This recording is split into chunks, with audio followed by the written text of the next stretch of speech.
நாடே உற்று கவனித்த பொள்ளாச்சி வழக்கில் தீர்ப்பு வந்திருக்கிறது.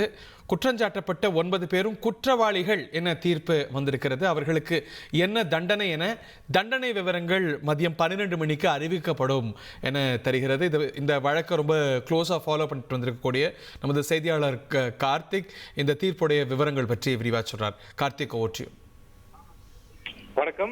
பொள்ளாச்சி பாலியல் வழக்கில் தீர்ப்பை நீதிபதி அறிவித்துள்ளார்.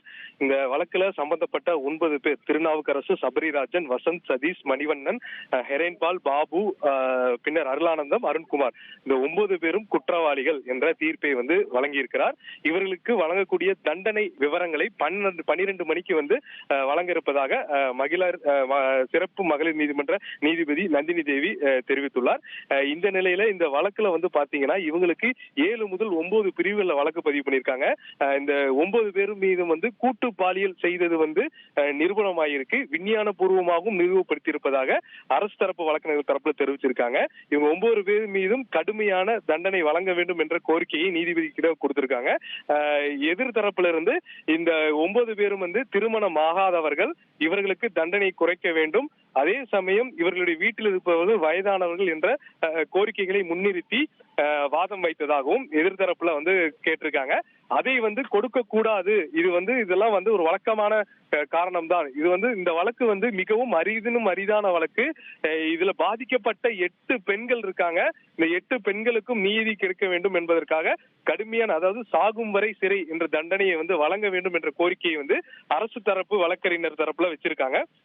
அது மட்டும் இல்லாம இந்த பாதிக்கப்பட்ட 8 பெண்கள் நீதிமன்றத்துல வாக்குமூலம் அளித்திருக்காங்க. அவங்களுக்கு நஷ்ட ஈடு நிச்சயமாக கொடுக்கப்பட வேண்டும். அதை இந்த வழக்குல கைது செய்யப்பட்ட அந்த 9 பேரிடம் இருந்தே கொடுக்கப்பட வேண்டும் என்ற ஒரு கோரிக்கையும் நீதிபதியிடம் வச்சிருக்காங்க. இதுக்கான விவரங்கள் அனைத்துமே 12 மணிக்கு மிக சரியாக நீதிபதி அந்த நீதிமன்றத்துல அறிவிக்க இருக்கிறார். அந்த தகவல்களையும் நம்ம விரிவாக நம்ம தந்தி தொலைக்காட்சியில் பார்க்கலாம். இந்த வழக்கு கடந்த 2019 இருந்து நடைபெற்று இந்த வழக்கில் நடந்த அனைத்து முக்கிய நிகழ்வுகளையும் நம்ம தெரிவிச்சிருக்கோம். அதன் ஒரு பகுதியாக தான் இன்றைய தினம் இந்த தீர்ப்பானது வழங்கப்பட்டிருக்கு.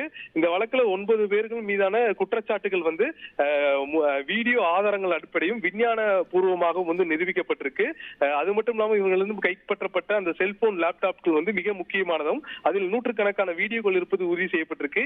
சிபிஐ தரப்புல இந்த வழக்கு மிக நேர்த்தியாக விசாரிக்கப்பட்டு பாதிக்கப்பட்ட பெண்கள் சுதந்திரமாக எந்த விதமான அச்சமும் பயமும் இல்லாமல் அவர்களுடைய அடையாளம் வெளியே தெரியாமலும் அவங்க பாதிப்புக்கான அனைத்து வாக்குமூலத்தையும் நீதிமன்றத்துல பதிவு செஞ்சிருக்காங்க. அதுக்காக இந்த நீதிமன்றமும் சிபிஐயும் மிக உதவியாக இருந்திருக்காங்க என்பதே இவங்க தரப்புல ஒரு வாதமா இருக்கு. இந்நிலையில இந்த 9 பேருமே குற்றவாளி என இந்த நீதிமன்றம் அறிவித்திருக்கு.